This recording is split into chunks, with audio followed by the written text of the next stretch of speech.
है। मनोज जी रिकॉर्डिंग दे दी है।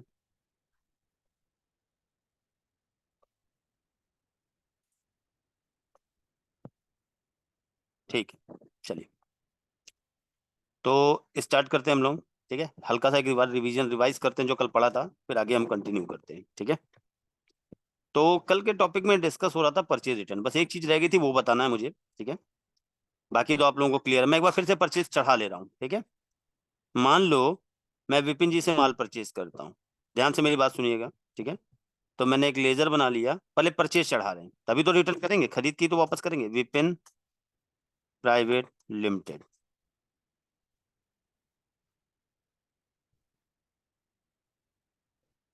ठीक, विपिन से मैंने क्या परचेज किया ध्यान दीजिएगा, ये परचेज चढ़ा रहा हूँ। ठीक है, डेटा रेडी कर ले रहा हूँ फिर से। विपिन से मान लो मैंने खरीदा आइटम सी,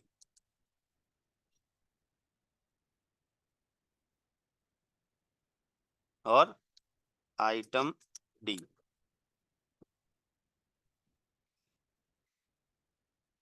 ठीक, आइटम सी की हमने कितनी क्वांटिटी खरीद ली, मान लो 2 24, 1 24, 200 पीस। ठीक, और आइटम डी की मान लीजिए 2 24, 100 पीस। ठीक है, सेव कर लिया। ठीक है, अब देखिए एक बार और परचेज कर लेते हैं डेटा रेडी करने के लिए। ठीक है, क्योंकि मल्टीपल वाला कॉन्सेप्ट समझ में आ जाएगा आपको। आइटम ई 20 40। ठीक है,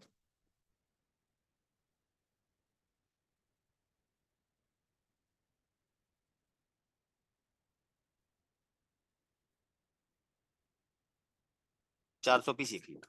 ठीक है, अब हम अपने टॉपिक पे आते हैं। ठीक है, तो हमारा टॉपिक चल रहा था परचेज रिटर्न। सेल रिटर्न अच्छी तरह आप लोगों को क्लियर हो चुका है, हर वेरिएंट मैंने आप लोगों को समझा दिया था, और आप लोगों को आई थिंक समझ में भी आ गया है। अब हम डिस्कस करने जा रहे हैं परचेज रिटर्न। तो मैंने आपको बताया था purchase return means debit note. तो मैंने आपको बताया था कि परचेज रिटर्न वाउचर में हम कब ट्रांजेक्शन रिकॉर्ड करते हैं। जरा चैट बॉक्स में आप लोग मुझे लिख के ये बताइए, अगर मान लीजिए मैंने किसी से माल परचेज किया है और परचेज किया हुआ माल मेरे पास एक्सपायर हो गया, नहीं सेल हो पाया, मैं उसको सामने वाले को वापस कर रहा हूं, तो क्या उस ट्रांजैक्शन को हम परचेज रिटर्न वाउचर से रिकॉर्ड कर सकते हैं। मेरा कंसर्न है कि मान लीजिए मैंने विपिन जी से माल परचेज किया, वो मेरे यहाँ रखे रखे एक्सपायर हो गया, तो हमने कहा लो विपिन जी को वापस कर देते हैं। तो अगर ब्रेकरेज या एक्सपायरी गुड्स रिटर्न कर रहे हैं, बिल्कुल सही नहीं, यहाँ से बिल्कुल सही बताया जावेद जी ने, यहाँ से केवल हम कौन सा गुड्स रिटर्न कर सकते हैं, जो सामान सही है हमारे पास, fresh stock, saleable stock. Enter, enter किया, किसको वापस कर रहे हैं, विपिन जी को। एंटर, पार्टी नंबर डाल दीजिए। अब इधर देखिए, यहाँ पे सॉफ्टवेयर हमको ये डिक्लेयर कर रहा है कि विपिन जी से आपने 2 बार माल परचेज किया है, एक बार 42,000 का बिल नंबर D12345 में, और एक बार 8400 रुपए का बिल नंबर D123 में। तो जाहिर सी बात है 2 बार सामान खरीदा खरीदा, इन्हीं दोनों बिल में से माल वापस कर रहे होगे, तो बिल नंबर डाल दिया। आप सभी लोगों को अच्छी तरह मालूम है। ठीक है, यहाँ कुछ नहीं करना है। मल्टीपल और बिल बाय बिल का कॉन्सेप्ट आपको क्लियर है, कि मान लीजिए मैंने मिस्टर विपिन से 2 बार सामान परचेज किया है, तो अगर दोनों बिल में से कुछ ना कुछ सामान वापस कर रहे हैं तो मल्टीपल लेंगे। अगर किसी एक बिल का ही सामान, मान लो हमने बिल नंबर 1 2 में भी सामान खरीदा, बिल नंबर 1 2 3 4 5 में भी खरीदा, अब मैं विपिन जी को कह रहा हूँ सर आपके यहाँ से सामान लेके गए थे, वापस कर लीजिए, परचेज रिटर्न कर रहा हूँ, लेकिन जो मैं सामान वापस कर रहा हूँ वो मल्टीपल बिल में खरीदा गया है, तो मल्टीपल सेलेक्ट करेंगे। और अगर वो सारा का सारा सामान जो मैं वापस कर रहा हूँ किसी एक ही बिल में परचेज किया है, तो बिल बाय बिल। तो आपने नोटिस किया था। अच्छा मुझे एक चीज बताओ, सेल रिटर्न या परचेज रिटर्न के केस में अगर बिल बाय बिल सेलेक्ट करते हैं तो कोई डिफरेंस होता है। अगर सेल रिटर्न या परचेज रिटर्न में बिल बाय बिल कॉन्सेप्ट को हम अप्लाई करते हैं, तो इन दोनों में कोई डिफरेंस आपको नजर आया है, यस या नो, बताइए। कोई डिफरेंस नहीं होता है, बिल्कुल एकदम सेम, बिल्कुल जलपा जी, बिल्कुल उसी तरीके से काम करता है। जैसे हमने यहाँ बिल बाय बिल ले लिया, अब जिस बिल का माल वापस करें वो बिल नंबर यहाँ टाइप कर दीजिए। हमने कहा D 1 2 3 4 5, बस आपका काम खत्म। आपने सॉफ्टवेयर को बता दिया कि हमने D 1 2 3 4 5 में जो सामान परचेज किया है वही उनको वापस कर रहे हैं। ठीक, एंटर। सॉफ्टवेयर ने खुद बता दिया कि ये विपिन जी से सामान कब परचेज किया गया आपने, 7 फरवरी को। ठीक, एंटर। इस बिल में कितने रुपए का सामान खरीदा है आपने, 42,000 का। देखो 42,000 साइड में दिखा भी रहा है। एंटर। रीजन क्या है वापस करने का, एक्सेस हो गया, ज्यादा हो गया। एंटर। और यहां जैसे ही आप एंटर, और कुछ नहीं करना है, जैसे ही आप यहां एंटर करोगे तो सॉफ्टवेयर आपको बता देगा कि विपिन जी से बिल नंबर 1, इस बिल में आपने माल क्या खरीदा था। तो बता रहा है आइटम सी के 200 क्वांटिटी खरीदे थे और आइटम डी के 100 क्वांटिटी खरीदे थे। तो जाहिर सी बात है यही दो आइटम रिटर्न कर सकते हो और इतनी ही क्वांटिटी रिटर्न कर सकते हो। इससे जितनी खरीदी होगी उतनी तो वापस करोगे। तो मान लो मुझे अगर आइटम सी रिटर्न करना है इनको, तो क्या करना चाहिए, यहाँ पे चैट बॉक्स में लिख के बताइए, पढ़ाया हुआ है कल। अगर आइटम सी मुझे रिटर्न करना है तो यहाँ क्या करना चाहिए। Very good. नहीं, सेलेक्ट, बिल्कुल सही विपिन जी, बिल्कुल सही, सेलेक्ट। अब सेलेक्ट की नहीं, F2 नहीं विपिन जी। हाँ ठीक है। पहले हम जिस आइटम को वापस करना है उसको सेलेक्ट करते हैं। तो नीचे देखिए लिखा हुआ है, प्लस की सेलेक्ट करने के लिए होती है, माइनस की अनसेलेक्ट करने के लिए होती है, और स्पेस बार की जो होती है वो सेलेक्ट अनसेलेक्ट दोनों के लिए होती है। स्टार की से सेलेक्ट ऑल हो जाएगा और स्लैश की से अनसेलेक्ट हो जाएगा। तो हमने स्पेस बार दिया, सबसे बड़ा स्पेस बार है कि आइटम सी वापस करना है। तो आइटम सी तो सेलेक्ट कर दिया, कितनी क्वांटिटी वापस करनी है। तो क्वांटिटी एडिट करने के लिए मैंने आपको सिखाया 200 खरीदी है, तो यार 200 ही वापस कर सकते हो या उससे कम वापस कर सकते हो, ज्यादा तो वापस नहीं कर सकते। तो हमने कहा वापस करनी है मुझे केवल 7 क्वांटिटी। फिर उसी पे कर्सर ले जाइए और F2 जो प्रेस करते हैं क्वांटिटी एडिट करने के लिए, 7। फिर हमने कहा आइटम डी भी वापस करना है, सेलेक्ट किया, F2। हमने कहा 6, आ गया। अब जैसे ही हम ये एंटर करेंगे ये आपका क्या होगा, यहाँ पे लोड हो गया, देखिए ऑटोमेटिक आ गया कि आइटम सी की 7 क्वांटिटी, आइटम डी की 6 क्वांटिटी रिटर्न होगी। अब यानी आप विपिन जी को क्या कर रहे हो, इतने रुपए का माल वापस कर रहे हो। ठीक है। तो ये बताओ जब आपने इनसे सामान परचेज किया था तो ये आपके क्या थे, फटाफट चैट बॉक्स में लिख के बताओ। जब आपने इनसे उधार में जब सामान परचेज किया था तो ये आपके क्या थे।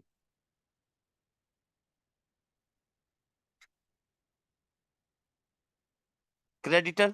भाई आपने मान लीजिए मैंने विपिन जी से 10,000 का सामान, बिल्कुल सही बिल्कुल सही, मैंने मान लीजिए विपिन जी से 10,000 का सामान खरीदा। तो विपिन जी मेरे 10,000 से लेनदार हैं कि मुझे उनको 10,000 रुपए देने हैं। अब मैंने क्या किया, उनको 1,900 का सामान वापस कर दिया। तो 1,900 रुपए से उनका मैं आउटस्टैंडिंग बैलेंस अपने यहाँ कम करूंगा ना। तो मैं जब सेव करने जाऊंगा यहाँ पे, तो यहाँ एडजस्ट करेंगे, एडजस्ट। और बिल बाय बिल में क्या होता है, जिस बिल का माल वापस आ रहा है उतना पैसा उसी बिल से एडजस्ट होना है। किस बिल का माल वापस कर रहे हैं, 1 2 3 4 5 का, इस बिल से हमने इतना पैसा एडजस्ट कर दिया। सर ये तो आता था, बड़ा सिंपल था। अब आगे बढ़ते हैं। चेंजेस कहाँ आते हैं सेल रिटर्न और परचेज रिटर्न में, मल्टीपल के केसेस में। तो फटाफट रिकॉर्ड किए हुए ट्रांजेक्शन को, परचेज ट्रांजेक्शन को अगर देखना है, जितने भी परचेज ट्रांजेक्शन आपने रिकॉर्ड किए, सॉरी परचेज रिटर्न के, उनको व्यू करना है या मॉडिफाई करना है, तो यही परचेज रिटर्न में आपको ऑप्शन दिया है मॉडिफाई डेबिट नोट, यहाँ पे जाइए। तो जितने भी ट्रांजेक्शन आपने परचेज रिटर्न वाउचर में रिकॉर्ड किए होंगे वो आपको यहाँ पे शो हो जाएंगे। जलपा जी 5 मिनट दीजिए, फिर क्वेश्चन पूछ लीजिएगा अपना, 5 मिनट दीजिए, हाँ? ये देखिए अगर इसमें आपको चेंज करना है, कुछ भी करना है, तो आप यहाँ से कर सकते हो। मैंने डिलीट कर दिया। अगला क्वेश्चन, अगर मान लीजिए विपिन जी से माल परचेज किया है, अब विपिन जी को हम सामान वापस कर रहे हैं। तो लेकिन विपिन जी से हमने 2 बार सामान खरीदा, एक बिल नंबर D 1 2 3 4 5 में खरीदा 42,000 रुपए का, और एक D 1 2 3 में खरीदा 8400 रुपए का। तो अब मैं जो सामान मिस्टर विपिन जी को वापस कर रहा हूँ वो दोनों बिल का कर रहा हूँ। अब मैं मिस्टर विपिन जी को जो माल वापस कर रहा हूँ वो दोनों बिल का कर रहा हूँ। तो ऐसी सिचुएशन में हम क्या सिलेक्ट करते हैं, मल्टीपल। ठीक। अगर कई बिलों का माल वापस कर रहे हैं तो हम क्या सिलेक्ट करेंगे, मल्टीपल। तो हम यहाँ पे गए, बिल नंबर डाल दिया, एंटर। ये आप लोगों को बताने की जरूरत नहीं, आप लोगों को क्लियर है क्या। जब हम यहाँ मल्टीपल सेलेक्ट करते हैं, चैट बॉक्स में लिख के बताइए, जब यहाँ पे हम मल्टीपल सेलेक्ट करेंगे तो क्या सॉफ्टवेयर हमें बिल नंबर मेंटेन करने का ऑप्शन देगा, यस या नो, फटाफट आंसर दीजिए।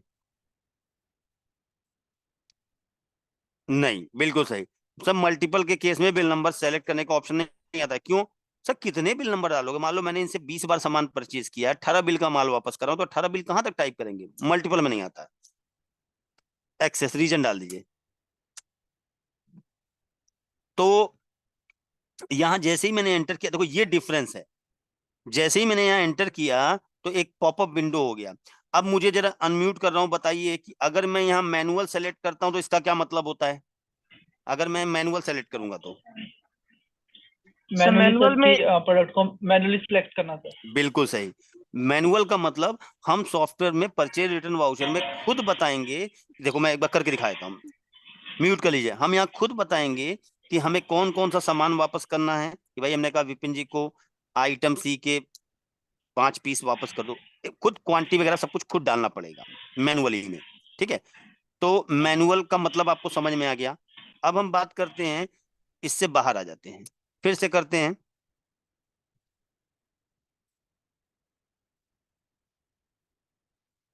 तो मैनुअल तो मतलब सब बड़ा टफ है। ये दूसरा आता है एक्सपायर्ड बिफोर। एक्सपायर्ड बिफोर का मतलब, मान लो आज 7 फरवरी 2022 है, आप कह रहे हो कि हमारे यहाँ कोई भी ऐसा आइटम जो आज से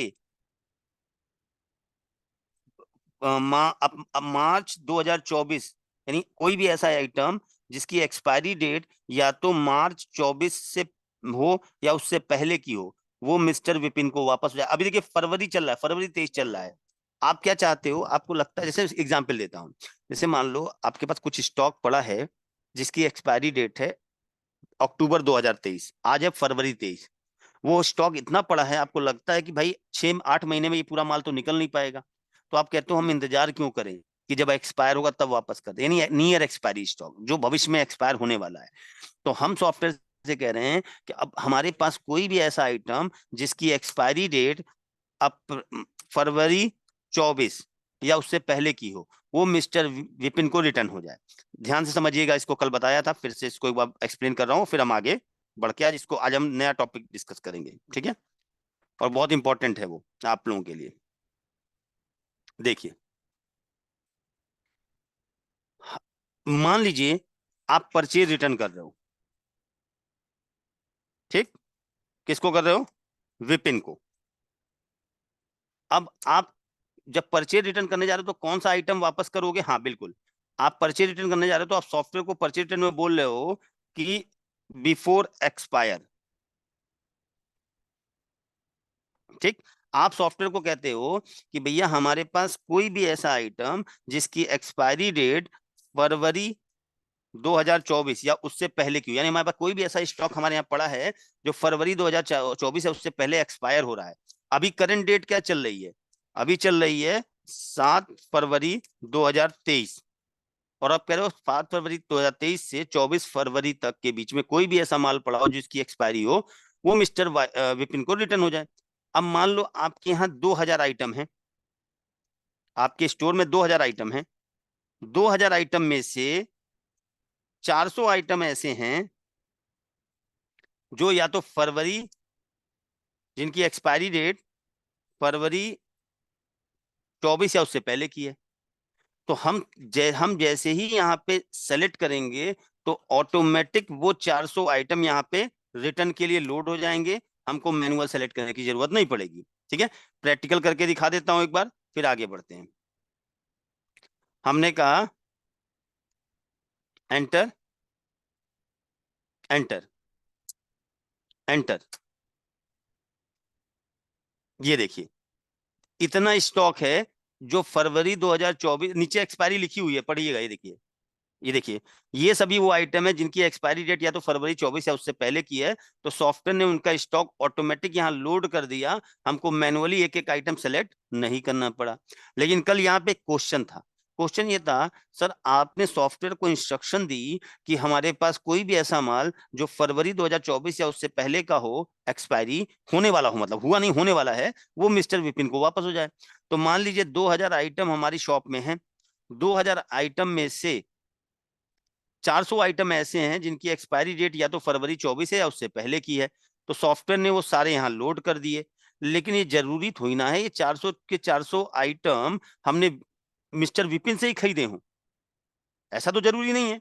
भाई सॉफ्टवेयर को आपने कंडीशन दी कि फरवरी 2024 उससे पहले जितना भी आइटम एक्सपायर होने वाला है वो मिस्टर विपिन को वापस उसने लोड कर दिया, बट ये जरूरी थोड़ी ना है। तो बताइए इसके लिए क्या करना चाहिए। तो मैंने कल आपको सिखाया था, यहां पर आपने दो कंडीशन है कि कोई भी ऐसा आइटम जिसकी एक्सपायरी फरवरी 24 या उससे पहले की हो और सप्लाइड बाय अबव, अगर वो मिस्टर विपिन से खरीदा गया हो तो वापस हो, अदरवाइज ना हो।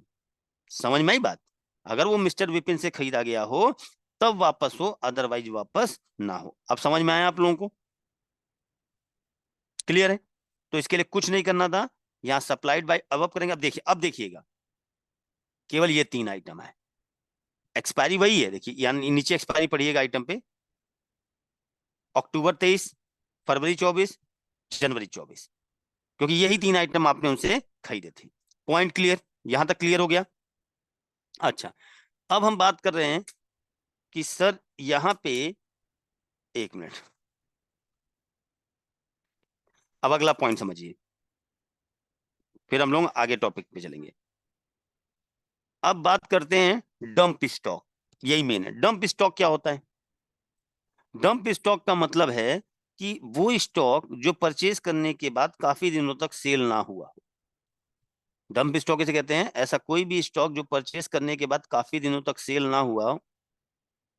सेलेक्ट कंपनी, हाँ जलपा जी आप अपना पहले क्वेश्चन पूछ लिए। कंपनी सिलेक्शन मतलब कंपनी फरवरी, हाँ बताइए पहले जलपा जी क्वेश्चन पूछिए अपना, फिर मैं आगे कंटिन्यू। हाँ जी, नमस्कार। हाँ नमस्कार जी बताइए। सर, मैं ये बोल रहा था जैसे हमारे पास नॉर्मल, अगर जैसे आज डेट है हमारे पास 7, हाँ ठीक है। 7 तारीख है। हाँ ठीक है, मेरे पास कोई भी बिल आता है, हफ्ते हाँ पहले का बिल है मान लो, हाँ हाँ तो जो पेमेंट है वो तो नॉर्मली तीसरे चौथे 5वें दिन हो जाती है। हाँ हाँ, और माल हम बाद में आता है। मान लो, हाँ नहीं नहीं नहीं नहीं नहीं नहीं, मान लो 500 का बिल बना मेरे पास पहली तारीख में, सर हाँ। किसी भी फर्म का 500 रुपए का बिल बना पहली तारीख परचेज, में, परचेज की और मैंने सेल। 5, हाँ, परचेज परचेज ठीक ठीक है, ठीक है सर आगे परचेज बढ़े। किया मैंने किसी फर्म से। हाँ जी, तो मैंने 5 तारीख को उसकी वो 500 रुपए की पेमेंट कर दी सर। ठीक है। ठीक है, और उसके बाद मेरे को पता लगा कि मेरे को 7 तारीख को कुछ रिटर्न करना है। ठीक है। ये चीज मेरे पास लग नहीं पा रही। हाँ आपका कॉन्सेप्ट आ गया कि ये चीज लग नहीं पा रही, बिफोर चलो एक्सपायरी मेरे को रिटर्न कर। मैं बिल्कुल, मैं यही क्वेश्चन सॉल्व करता हूँ आपका, ठीक है ना। चलिए देखिए, ये जी ऑलरेडी ये डिस्कस हुआ है, अब समझिएगा बात को जरा। चलो अच्छा क्वेश्चन है, समझ लो। देखो सर का क्वेश्चन क्या है, ध्यान सुना, परचेज रिटर्न से ही रिलेटेड क्वेश्चन है, लेकिन थोड़ा सा चेंज है। वो चेंज नहीं है, अभी आपको वो जो कॉन्सेप्ट मुझे पढ़ाना है वो मैं ऑलरेडी बता चुका हूँ, बस आप उसको कंसीडर नहीं कर पाए। एक बार म्यूट कर लीजिए सभी लोग अपने आप को, मैं आपका क्वेश्चन सॉल्व कर रहा हूँ सर। हाँ, सर की एक क्वेरी है परचेज रिटर्न से रिलेटेड, तो उसको हम लोग कंटिन्यू करते हैं। देखो क्या सर क्या कह रहे हैं, समझना मेरी बात को। मैंने मान लीजिए 5 फरवरी को जलपा मेरे एक सप्लायर हैं, मैंने जलपा जी से सामान खरीदा, ठीक है, समझिएगा बात को। मैंने जलपा जी से सामान परचेज किया, कितना, मान लो मैंने खरीद लिया आइटम सी के 200 पीस और आइटम डी के 100 पीस।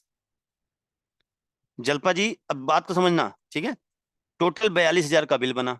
ठीक, मैंने परचेज किया उधार में, सामान उधार में खरीदा है, चलो खरीद लिया, ठीक, परचेज कर लिया। अब जलपा जी 5 तारीख को सामान खरीदा, अब मैंने क्या किया, 6 तारीख को जलपा जी को उसका पेमेंट कर दिया। ठीक, जलपा जी का पैसा दिया तो मैं अपने यहां से इनका बैलेंस जीरो करूंगा, 42,000, और इतना पैसा मेरे पास से कैश चला जाएगा। ठीक, अब जलपा जी का जैसे ही पेमेंट कर दिया तो उनका बैलेंस क्या हो गया, जीरो हो गया। ठीक, यानी अब समझो क्या हुआ कि सब लोग अपने आप को मान लो, मैंने आपसे सामान खरीदा 42,000 का, तो आप मेरे लेनदार हो 42,000 रुपए से, कि मुझे आपको 42,000 रुपए पे करना है। अब मैंने क्या किया कि मैंने आपका 42,000 का पेमेंट कर दिया, तो आपका आउटस्टैंडिंग बैलेंस कितना हो गया, अगर लिस्ट ऑफ लेजर में जाके देखेंगे तो जलपा जी का बैलेंस क्या है, जीरो है, यानी सामान खरीदा उसका पैसा दे दिया। अब उसके अगले दिन मुझको लगता है कि कुछ सामान ज्यादा हो गया, वापस करना है, तो अगले दिन मैं जलपा जी के पास गया, मैंने एंट्री यहीं से करेंगे, मैंने कहा सर वो कुछ सामान ले गए थे, ज्यादा हो गया तो वापस कर लिया, मतलब कहने का मतलब पेमेंट कर दिया, आउटस्टैंडिंग बैलेंस नहीं है। तो जलपा जी को वापस कर रहे हैं, सेलेक्ट किया। अब समझना बात को, ये एंट्री नंबर डाल दिया। मान लो मल्टीपल ले लेते हैं, कुछ भी, इनका कॉन्सेप्ट कहाँ है मैं बताता हूँ। एक्सेस, ठीक। हमने जलपा जी को मान लो आइटम सी वापस किया, कितना, 50 पीस या 40 पीस, ठीक। तो मैं इनको कितने का सामान वापस कर रहा हूँ, 4200 रुपए का, 42,000 का सामान खरीदा था मैंने इनसे, उसमें से 4200 का माल वापस कर रहा हूँ, ठीक है। अब मुझे ये बताइए, नहीं नहीं ये वाला लेजर नहीं है शायद, एक मिनट रुक जा, तो दो लेजर तो नहीं जलपा के,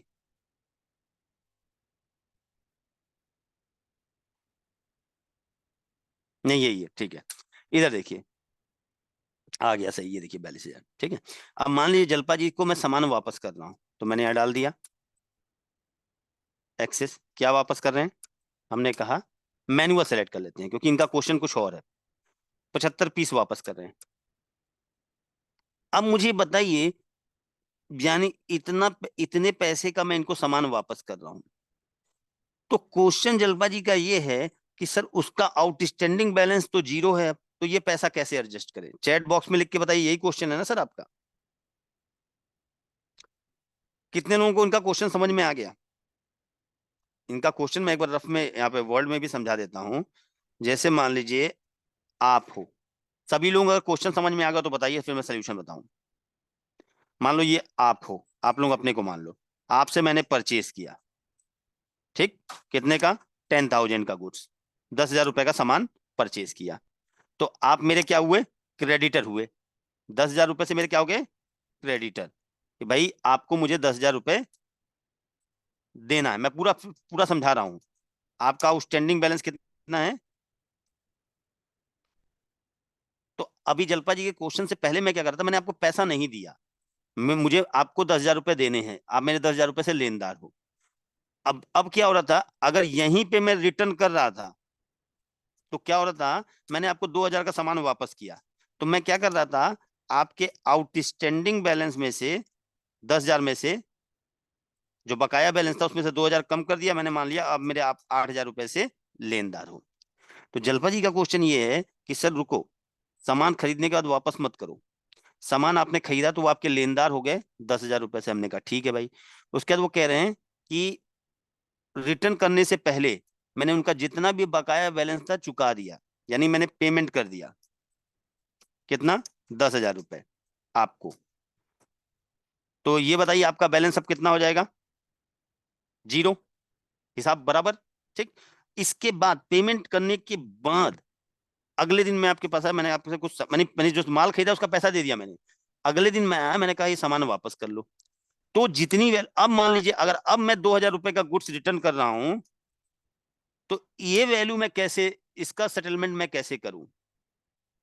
ये जो पहले तो आसान था, जब तक पेमेंट नहीं किया था आपके बैलेंस से कम कर दे रहे थे, लेकिन अगर हमने जो उधार लिया है उसका मैंने पेमेंट कर दिया, उसके बाद मैं सामान वापस कर रहा हूं, तो वो पैसा मैं कैसे एडजस्ट करूं। शिखा गुप्ता जी आपको समझ में आया कॉन्सेप्ट, होता है ऐसा भी होता है। शिखा जी क्वेश्चन क्लियर है तो मैं करके दिखाऊं। माधवी मैम, माधवी गुप्ता जी क्लियर है, कोई कॉन्सेप्ट नहीं समझ में आया। पहले क्या हो रहा था, पहला कॉन्सेप्ट ये था कि उधार लिया और उनका जो आउटस्टैंडिंग बैलेंस था उतना, जितना रिटर्न करा उतना उनके आउटस्टैंडिंग बैलेंस से कम कर दिया। लेकिन यहाँ पे कॉन्सेप्ट ये चल रहा है कि सामान उधार में खरीदा, उसका पूरा पैसा चुका दिया, उसके बाद अगर सामान वापस कर रहे हैं तो उसका एडजस्टमेंट कैसे किया जाए। तो इसके लिए कुछ नहीं करना है आपको, ये देखिए। तो हमने यहाँ यही किया कि पहले मैंने जलपा जी से सामान परचेज किया, ठीक, जलपा जी से सामान मान लो 42,000 रुपए का खरीदा, और उसके बाद उनका 42,000 का पूरा पेमेंट उनको कर दिया, हिसाब बराबर। अब उसके बाद मैं सामान वापस करने जा रहा हूं, तो मैंने एंटर किया, एंट्री तो वैसे ही होगी,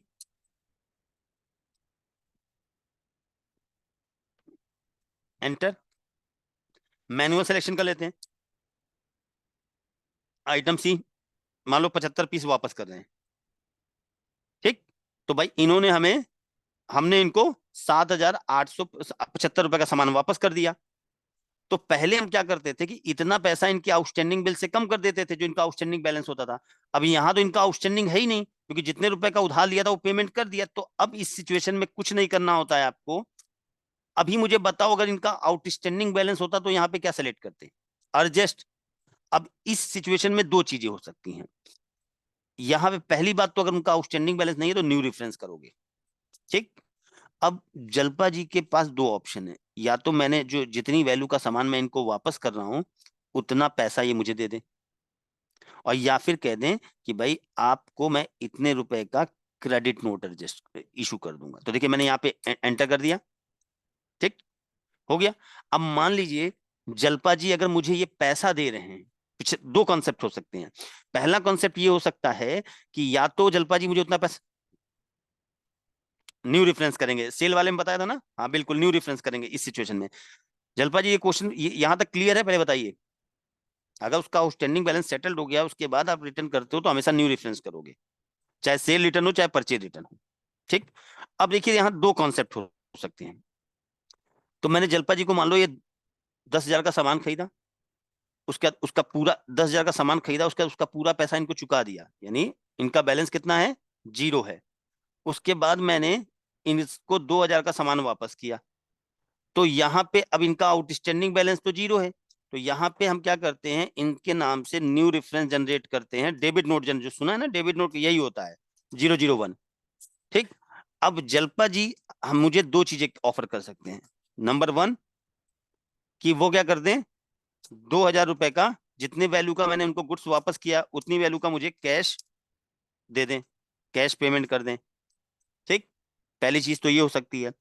दूसरी चीज ये हो सकती है कि जितनी वैल्यू का गुड्स वापस किया वो कह सकते हैं, पहला ऑप्शन ये।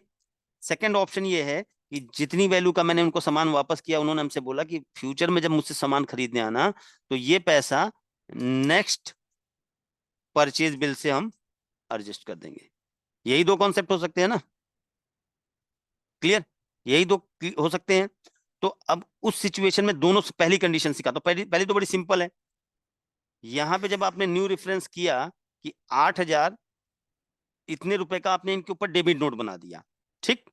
अब इन्होंने मान लो अगर ये पैसा आपको दे दिया 8,000, सॉरी 7,000, जो जितनी वैल्यू का सामान आपने इनको वापस किया, अगर इतनी वैल्यू का इन्होंने पेमेंट आपको कर दिया है कैश में या चेक से, तो आप सीधे रिसिप्ट में जाइए, पैसा आ रहा है आपके पास। यहाँ पे जल्पा क्रेडिट मिलेंगे, देखो दिखा रहा है, जब उन्होंने पैसा दे दिया उनका बैलेंस, अब जो क्रेडिटर है लेकिन डेबिट बैलेंस मतलब इनको देना है हमें, तो इन्होंने 7,875 रुपए मुझे दिए, तो मैंने इनका बैलेंस 0 कर दिया। एडजस्ट करेंगे, ये देखो डेबिट नोट वाला एडजस्ट कर दिया, और इतना कैश मेरे पास आ जाएगा। पहला कॉन्सेप्ट तो ये है, ठीक। दूसरा कॉन्सेप्ट ये है, अगर वो पैसा नहीं दे रहे, कह रहे भविष्य में जब मुझसे सामान लेने आओगे उसमें से एडजस्ट कर देंगे। तो जब दोबारा आप इनसे परचेज करो, कभी करोगे माल जल्पा, मान लो आपने इनसे खरीदा आइटम ई का 200 पीस, ठीक। तो बिल बना, अभी कम है, 1 मिनट, 4200, एक और कर लेते हैं,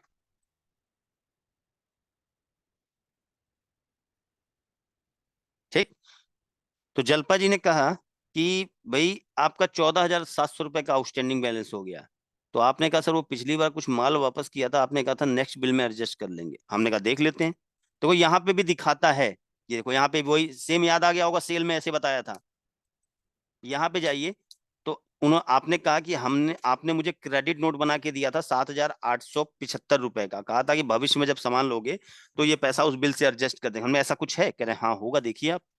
तो यहाँ एडजस्ट में जाइए, ये देखो पेंडिंग आ रहा है ना, क्या इतना एडजस्टमेंट करना है इनसे, तो वो अपने यहाँ करेंगे, मैं अपने यहाँ करूंगा, तो 14,700 में से इतना पैसा काट दूंगा मैं। तो ये जो माल खरीदा इसकी आउटस्टैंडिंग कितने रुपए से जनरेट होगी? 6,825 रुपए से। एंटर और सेव कर लेंगे। समझ में आया? अब क्लियर है सर? तो मोस्टली यही किया जाता है, पेमेंट कोई नहीं करता है। बिजनेसमैन कभी भी सेल करने के बाद वापसी माल तो ले लेगा लेकिन पैसा वापस नहीं देगा, कहेगा भविष्य में एक्सचेंज कर लो, ठीक है। पॉइंट क्लियर है ये? ठीक है, आगे बढ़ते हैं, ठीक है। अब देखिए यहाँ पे परचेज रिटर्न में एक केस और है, वो भी सिखा दूं क्योंकि वहां पे एक नया टॉपिक इन्वॉल्व होगा। ये देखिए यहाँ जब परचेज रिटर्न आप करने जा रहे हो, पहले मैं डिलीट कर दूं,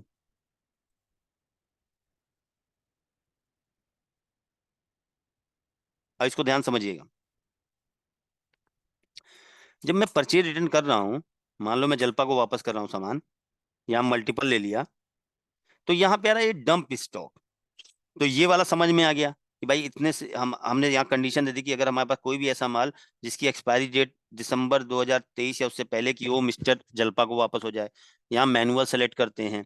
डंप स्टॉक क्या होता है? देखिए बिजनेस में ये कहीं किताब में वर्ड नहीं मिलेगा डंप स्टॉक, ये आपके बिजनेस की लैंग्वेज में बोलते हैं डंप स्टॉक क्या होता है। डंप स्टॉक का मतलब ये होता है कि कोई भी सामान अगर परचेज करने के बाद काफी दिनों तक ना सेल हो तो उसको हम डंप स्टॉक बोलते हैं। कोई भी सामान अगर परचेज करने के बाद काफी दिनों तक ना सेल हो तो उसको हम क्या बोलते हैं? डंप स्टॉक बोलते हैं। जैसे मैं दिखा देता हूं, समझिएगा बात को। जैसे मान लीजिए आपने कहा कि अगर हमारे यहाँ, जैसे आपने आइटम ए परचेज किया, कब परचेज किया? 1 अप्रैल 2022 को, ठीक। आपने इसकी 100 क्वांटिटी परचेज की, ठीक। अब आप कहते हो, ध्यान सुनना मेरी बात, आप ये कहते हो कि हमारे यहां से कोई भी आइटम अगर परचेज करने के 90 दिनों के अंदर एक बार भी सेल ना हो, 90 डेज, तो हम उसको डंप स्टॉक माने। यानी कोई भी ऐसा माल जो परचेज करके दुकान में रखा है और परचेज करने के बाद 90 दिनों तक एक बार बिका भी नहीं, तो उसको हम क्या मानते हैं? डंप स्टॉक की कैटेगरी में मानते हैं। तो इसकी रिपोर्ट भी जनरेट होती है। तो अब सबसे पहले हमें डिस्कस करना है डंप स्टॉक क्या होता है। तो आपको ये समझ में, आपको अभी रिटर्न नहीं समझना है, मेन समझना है डंप स्टॉक होता है, क्योंकि इसकी रिपोर्ट होती है। तो ध्यान समझिएगा। आपने कहा कि हमारे पास कोई भी आइटम, कोई भी ऐसा आइटम जो परचेज करने के, ये डेज आप डिपेंड करो, आप डिसाइड करोगे। आपके लिए 30 दिन हो सकता है, 60 दिन हो सकता है, 90 दिन हो सकता है। यानी कोई भी ऐसा आइटम जो परचेज करने के 90 दिनों तक एक भी बार ना बिका हो, हम सॉफ्टवेयर उसको क्या मानता है? डंप स्टॉक मानता है। तो पहली बात ये आती है कि सर ये हम डिसाइड खुद कर सकते हैं ना कि हमारा कोई भी माल जो परचेज करने के इतने दिनों के अंदर ना बिके उसको डंप स्टॉक माने सॉफ्टवेयर? बिल्कुल। अब समझिए, जैसे मान लीजिए माधवी जी हैं, माधवी मैम कहती हैं सर हमारे यहाँ कोई भी ऐसा माल जो परचेज करने के 60 दिनों के अंदर ना बिके, 60 दिन, मतलब आज परचेज किया, आज से 60 दिन के अंदर एक बार भी नहीं बिका है, सॉफ्टवेयर उसको डंप स्टॉक माने। शिखा गुप्ता जी कहती हैं सर हम ये चाहते हैं सॉफ्टवेयर से कि हमारे यहाँ कोई भी ऐसा आइटम जो परचेज चढ़ाए हम, तो परचेज करने से 90 दिनों के अंदर ना बिके एक बार भी, सॉफ्टवेयर उसको डंप स्टॉक माने। मनोज जी कहते हैं सर जैसे मान लीजिए हमने कोई माल परचेज किया, तो परचेज करने के बाद 180 दिन तक अगर कोई आइटम ना बिके तो सॉफ्टवेयर उसको डंप स्टॉक माने। तो सॉफ्टवेयर तो यही है ना भाई। अब सॉफ्टवेयर तो यही है। अब मनोज जी कहते हैं कि कोई भी आइटम हम परचेज करते हैं, परचेज करने के 120 दिन तक ना सेल हो तो उसको डंप स्टॉक माने। माधवी जी कहती हैं कि कोई भी सामान अगर हम परचेज करें, परचेज करने के 60 दिन के अंदर तक एक बार ना बिका हो तो सॉफ्टवेयर उसको डंप स्टॉक माने। शिखा गुप्ता जी कहती हैं कि कोई सामान हमने परचेज किया और परचेज करने के 90 दिन तक एक भी बार आइटम ना बिका हो तो सॉफ्टवेयर उसको डंप स्टॉक माने। तो भाई सबके लिए अलग अलग कंडीशन है, तो वो कंडीशन आपको बतानी पड़ती है। तो क्वेश्चन आता है कि ये डंप डेज, डंप स्टॉक किस पे डिपेंड कर रहा है? डंप स्टॉक डिफाइन करने के लिए हमें डंप डेज डिफाइन करना जरूरी होता है, ठीक। यानी सॉफ्टवेयर को बताना होता है कि परचेज करने के बाद अगर 80 दिन तक कोई आइटम सेल ना हो तो सॉफ्टवेयर उसको डंप स्टॉक माने। तो क्वेश्चन आता है कि डंप स्टॉक डिफाइन कहाँ करते हैं, ठीक। डंप स्टॉक डिफाइन कहाँ करते हैं? अब जैसे माधवी जी चाहेंगी 60 दिन, शिखा जी चाहेंगी 90 दिन, और मनोज जी चाहेंगे 120 दिन। तो नोट कर लीजिए, डंप डेज डिफाइन करने के लिए, डंप डेज डिफाइन करने के लिए go to master, inventory master, item master. Item के ही तो करना चाहते हो कि भाई ये आइटम हमने कहा बी लॉन्ग आइटम परचेज करने के 90 दिनों तक एक बार भी ना बिके बिके तो सॉफ्टवेयर इसको डंप स्टॉक। मैं नया आइटम बनाऊंगा, ठीक है, ताकि आपको बेहतर तरीके से समझ में आए। आइटम एफ, आइटम एफ बना रहे हैं। तो डंप स्टॉक कहाँ डिफाइन करते हैं? आइटम की कंपनी में। Dump days company wise define होता है, ठीक। यहाँ पे गए, इसकी कंपनी बना ली हमने, मान लीजिए सिप्ला। तो आइटम नहीं कंपनी में होता है। देखिए, ये देखिए कि सिप्ला कंपनी का कोई भी प्रोडक्ट अगर परचेज करने के 60 दिन तक एक बार भी सेल ना हो तो सॉफ्टवेयर उसको डंप स्टॉक माने। ओके, तो हमने यहाँ पे, अब यहाँ 90 कर सकते हो, यहाँ 120 कर सकते हो, ये आपके ऊपर डिपेंड करता है। तो चैट बॉक्स में लिख के बताइए, ये समझ में आ गया कहाँ डिफाइन करना है? पर फटाफट बताइए, ये आपको समझ में आ गया?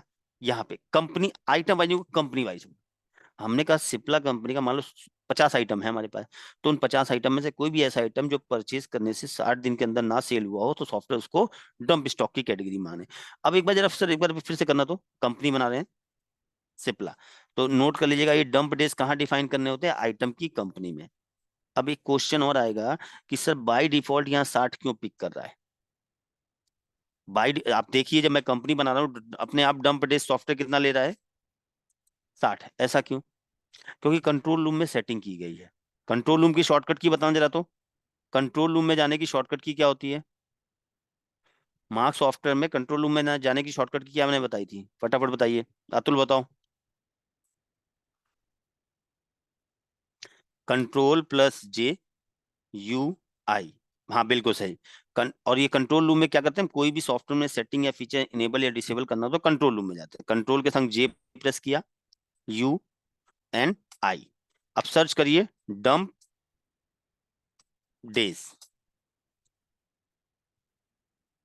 ये देखो कितना दिया है, 60 डेज।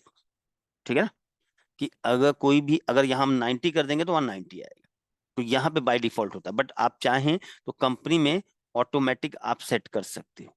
ठीक है, ठीक है, ये देखिए यहाँ पे हमेशा कंपनी में होगा। अब मैंने इसको यहाँ 60 कर दिया। अब ध्यान दीजिएगा, मैं रिपोर्ट दिखाऊंगा आपको।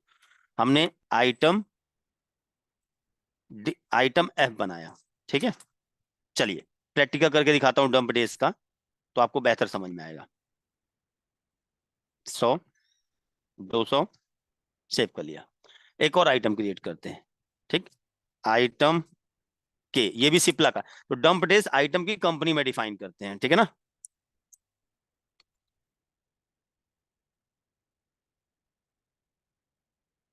ठीक, सेव कर लिया। अब देखो जरा ध्यान देना, नोटिस करना, मैं ये परचेज कर रहा हूं, अभी चल रहा है फरवरी, नवंबर में खरीदता हूं। कब खरीदूंगा? नवंबर में, ठीक है।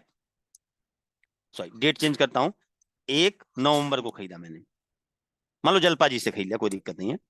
1 नवंबर को मैंने खरीदा आइटम एफ का 100 क्वांटी, और आइटम के का 100 क्वांटी, ठीक। ये दो खरीदा, आइटम एफ की 100 क्वांटी, आइटम के की 100 क्वांटी। ये परचेज से ध्यान रखिएगा, 1 नवंबर।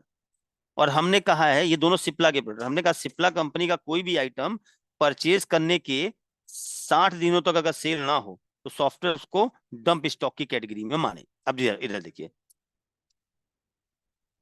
अब ये बताइए खरीदा माल कब है आपने? नवंबर में। फटाफट चैट बॉक्स में बताओ, नवंबर पूरा बीत गया, दिसंबर बीत गया, जनवरी बीत गया, आज फरवरी है, 7 फरवरी। क्या इस 3 महीने में ये आइटम आपने सॉफ्टवेयर में एक बार भी इसका सेल बिल बनाया है, यस या नो? आपने 11 नवंबर को, मान लो 11 नवंबर जब थी, तो आपने ये सामान परचेज किया, उसके बाद नवंबर बीत गया, दिसंबर, जनवरी, फरवरी, इन अभी अगर अभी मान लीजिए 3 महीने आपके सामने ही बीते हैं, तो क्या आपने इनमें तीनों महीनों में एक बार भी सेल बिल बनाया है इन आइटम का? नहीं, ठीक। तो अब ये डंप स्टॉक की कैटेगरी में जाना चाहिए ना, क्योंकि अभी देखिए स्टॉक, अभी डंप स्टॉक की रिपोर्ट भी निकलती है, नोट कर लीजिएगा, आप अपना चेक कर लीजिएगा। स्टॉक, स्टॉक में ये देखिए डंप स्टॉक है, तो अगर कोई भी आपका डंप स्टॉक होगा ना, तो उसकी रिपोर्ट यहां निकाल लोगे आप। इस नोट करना चाहे नोट कर लीजिए कि डंप स्टॉक की रिपोर्ट निकालने के लिए हम जाते हैं स्टॉक मेनू और देन डंप स्टॉक।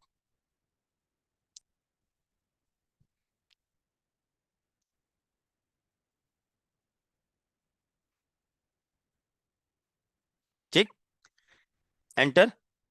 आज 7 तारीख है, आप यहां से भी चेंज कर सकते हो, बट सेट है तो कोई दिक्कत नहीं। एंटर, ये देखो भाई, यही दो तो आइटम है जो परचेज करने के बाद 7 दिनों तक एक बार भी नहीं सेल हुए हैं, और आपने डंप डे सिप्ला कंपनी में सेट किया। समझ में आया नहीं आया?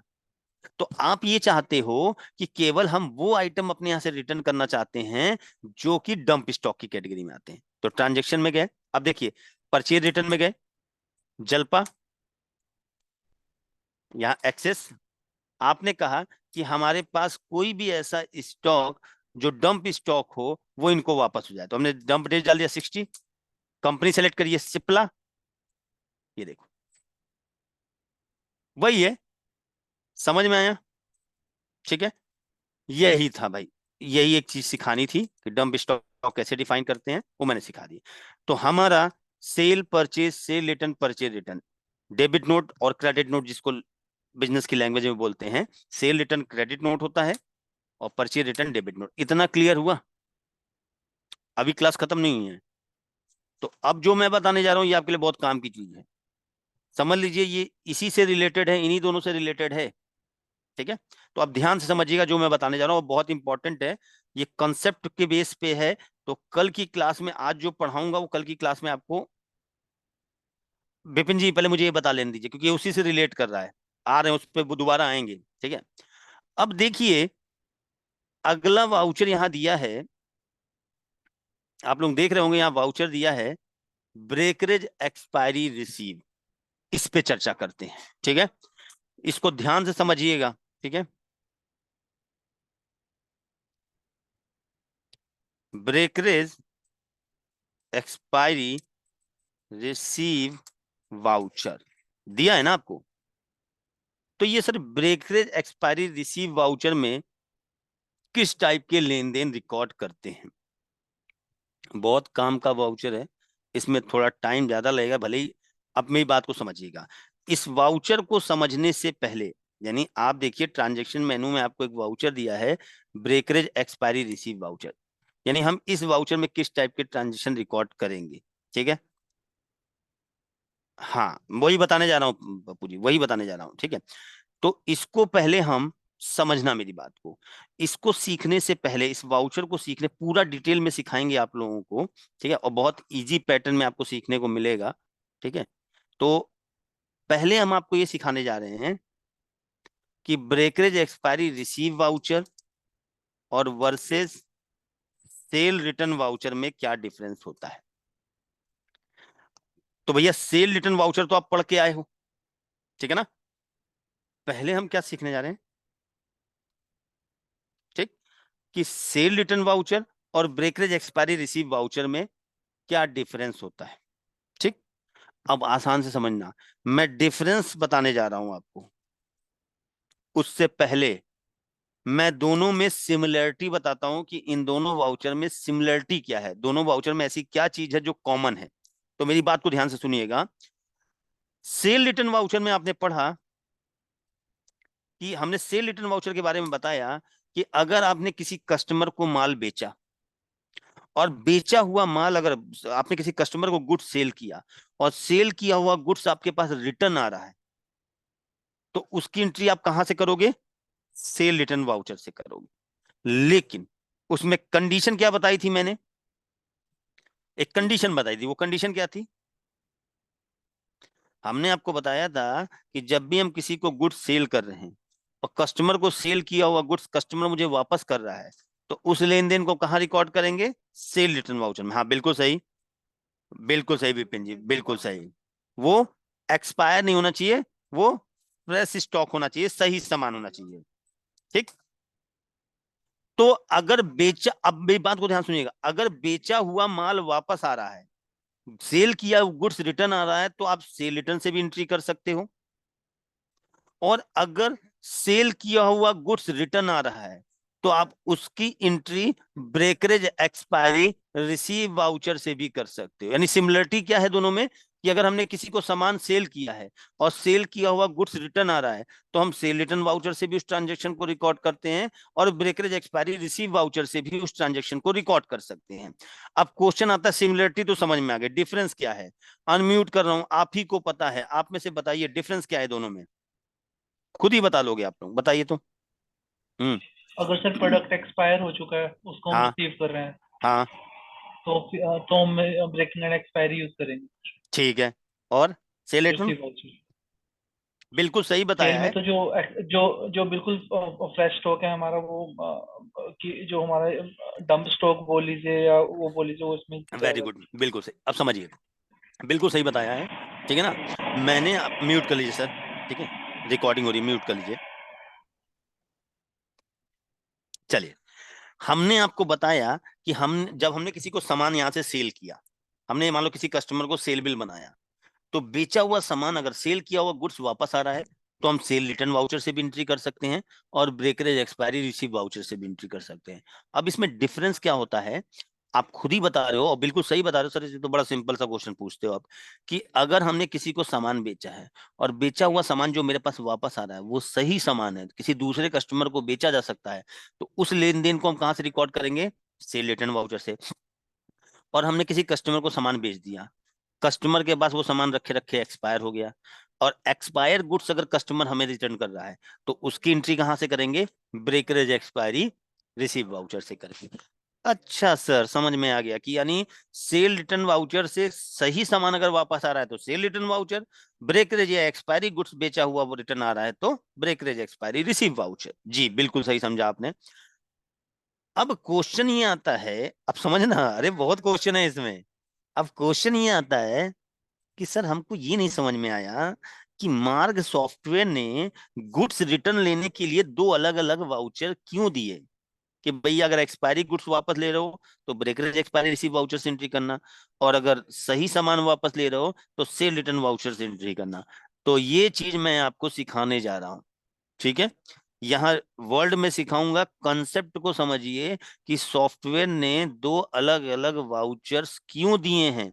सेम ट्रांजेक्शन तो सेम ही हो रहा है ना भाई, हमने आपको गुड्स सेल किया, आप मेरे पास आए और कह रहे भाई आज से यहाँ से सामान ले गए थे ये वापसी ले लो, हमने कहा लाओ दे दो, तो गुड्स रिटर्न आ रहा है, तो गुड्स रिटर्न आ रहा है तो सेल रिटर्न में कर दें।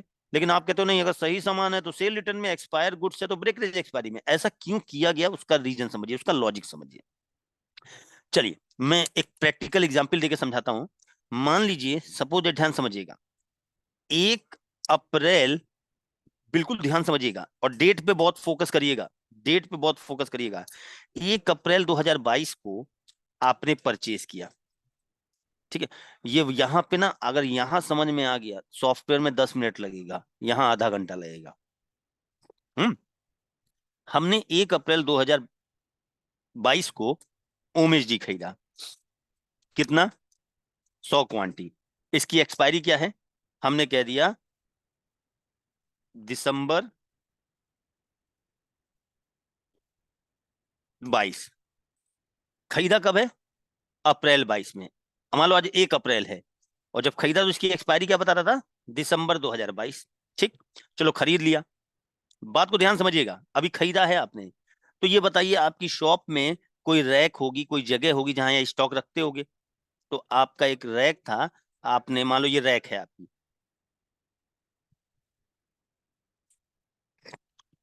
आपने यहाँ पे रैक में ओमेश जी के 100 पत्ते रख दिए, ठीक, इतना क्लियर। अब उसी दिन, उसी दिन एक कस्टमर आया और कहने लगा भैया उमेश जी मिल जाएगा, हमने कहा बिल्कुल मिल जाएगा। तो मान लो 1 महीने बाद, 1 मई को, 1 मई 2022 को, 1 महीने बाद एक कस्टमर आया आपके पास, उसने कहा भाई उमेश जी मिल जाएगा, हमने कहा बिल्कुल मिल जाएगा, कितना चाहिए, कह रहा है भाई एक काम करो 50 पीस दे दो, कह रहे 60 पीस दे दो, हमने कहा ठीक है, ठीक है। तो हमने उस क्या किया, उमेश जी का 60 पीस सेल कर दिया, ठीक, किसको, मान लो मिस्टर ए को। यहां तक तो कोई दिक्कत नहीं है भाई, आपने 1 अप्रैल को परचेज किया 100 पीस, रैक में 100 पीस रख दिया। 1 मई को उसमें से एक कस्टमर आए मिस्टर ए, आपने उनको 60 पीस बेच दिया, तो आपकी रैक में कितना स्टॉक हो गया,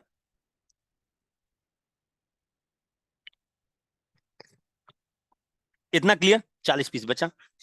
अब समझना बात को, 1 जुलाई को, ध्यान से समझना, ये डेट पे ध्यान देना, 1 जुलाई 2022 को मिस्टर ए मेरे पास आए और कहने लगे कि सर आपसे मई में हमने उमेश जी खरीदा था तो ज्यादा हो गया है, तो ये वापस ले लीजिए। तो हमने कहा लो भाई, हमने सामान चेक किया, सामान सही था, उन्होंने कहा सर 20 पीस वापस ले लीजिए। तो मैंने 20 पीस वापस ले लिया और उतनी वैल्यू उनके आउटस्टैंडिंग बिल से कम कर दिया, ठीक। अब बताओ, ये 20 पीस हमारे काउंटर पे रखा है, आप काउंटर पे 20 पीस रखे, हमने कहा ठीक है लो सामान सही है, चलो ओके, हमने आपका कहा ये लीजिए बैलेंस कम कर दिया, 20 जितनी वैल्यू का माल वापस किया उतना आपका आउटस्टैंडिंग बैलेंस कम कर दिया। अब ये 20 पीस काउंटर पर रखे हैं आपके ऑफिस में, आपने अपने स्टाफ को बुलाया और कहा ये 20 पीस को ले जाके वापस रैक में रख दो, किसी दूसरे कस्टमर को हम ये बेच देंगे। तो जरा मुझे फटाफट चैट बॉक्स में लिख के बताओ, ये 1 जुलाई को जो 20 पीस रिटर्न आया इसकी एंट्री कहां करोगे? एक जुलाई को जो 20 पीस वापस आया उसकी एंट्री कहां करोगे? वेरी गुड, सेल रिटर्न में। ठीक, अब समझो मेरी बात, बिल्कुल सही, क्योंकि सर वो अभी एक्सपायर तो हुआ नहीं है, जुलाई में वापस कर रहा है, दिसंबर एक्सपायरी है। अच्छा, अब प्रैक्टिकल समझो कि अब ये जो 20 पीस आया तुम्हारे पास रिटर्न, इसको तुमने क्या किया? वापस से ले जाके रैक में रख दिया ना। आपने एम्प्लॉय को बोला कि ये सामान सही है, ले जाके वापस रैक में रख दो, किसी दूसरे कस्टमर को बेचा जा सकता है। पॉइंट क्लियर है ना? तो यही कॉन्सेप्ट सॉफ्टवेयर में भी चलता है कि जब जब जब आप सेल रिटर्न से एंट्री करते हो, ठीक है, जब सेल रिटर्न से एंट्री करते हो, ठीक है, जब सेल रिटर्न वाउचर से आप एंट्री करते हो, तो जो भी स्टॉक आपके पास वापस आता है, जब आप सेल रिटर्न वाउचर से एंट्री करते हो, तो जो भी स्टॉक आपके पास वापस आता है वो आपके मेन स्टॉक में जाके ऐड हो जाता है। ठीक है, सेल रिटर्न वाउचर से जब हम एंट्री करते हैं, तो जो भी स्टॉक हमारे पास रिटर्न आएगा वो मेरे मेन स्टॉक में जाके ऐड हो जाएगा। Point clear? अब अगला देखिए, फिर सॉफ्ट करके दिखाएंगे। अब मान लो कंडीशन नंबर 2 और और ठीक, सेकंड कंडीशन ये है, ठीक है, यही मिस्टर ए मेरे पास जुलाई में नहीं आए, मान लो जुलाई में आए थे, उसके बाद यही मिस्टर ए मेरे पास आए 10 जैन 2022 को, और कहने लगे कि भैया आपके यहां से उमेश जी ले गए थे, उसमें से 7 पीस एक्सपायर हो गए हैं, तो इनको वापस कर लीजिए। तो हमने कहा बिल्कुल वापस ले लेंगे। तो ये बताइए, ये एंट्री, अब जो 7 पीस रिटर्न आ रहे हैं इसकी एंट्री कहां से करोगे? ये जो वापस आ रहे हैं इसकी एंट्री कहां से करोगे?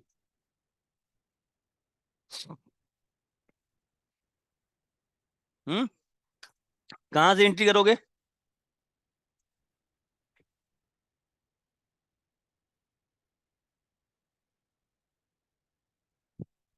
पॉइंट क्लियर है?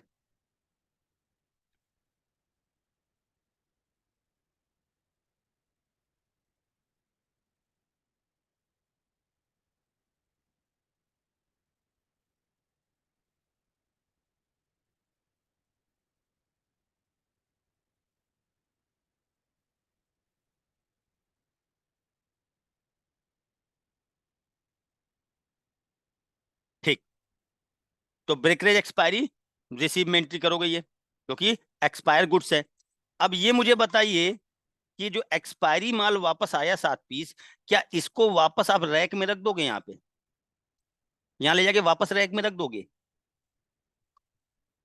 नहीं, बिल्कुल सही। ये क्या करोगे? आप, आपका स्टाफ क्या करेगा? अगर इस 7 पीस को ले जाके वापस रैक में रखने जा रहा है, तो आपने पूछा भाई ये क्या कर रहे हो? आपने कहा सर माल वापस आया, रैक में रख रहे हैं।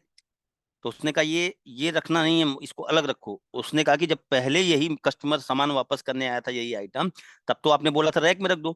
अब भी यही कस्टमर आया और यही सामान वापस कर रहा है, तो आप मना क्यों कर रहे हो? तो आपने कहा ये बताओ, जो पहले सामान वापस किया था उसने उमेश जी, क्या वो एक्सपायर था? हमने कहा नहीं। वो बेचा जा सकता था? हमने कहा हाँ। तो इसलिए वो रैक में रखा था। ये जो 7 पीस वापस आए हैं, ये एक्सपायर गुड्स है ना, क्या आप इसको रैक में रख सकते हो? क्या रैक में रख दोगे तो दूसरे कस्टमर को गलती से बिक जाएगा? तो ब्रेकरेज एक्सपायरी से जो हम एंट्री करते हैं, तो जो भी स्टॉक हमारे पास रिटर्न आता है वो मेरे मेन स्टॉक में नहीं जाता है, वो अलग से स्क्रैप स्टोर में जाके स्टोर होता है। समझ में आया? पॉइंट क्लियर है? पॉइंट क्लियर है आप लोगों को?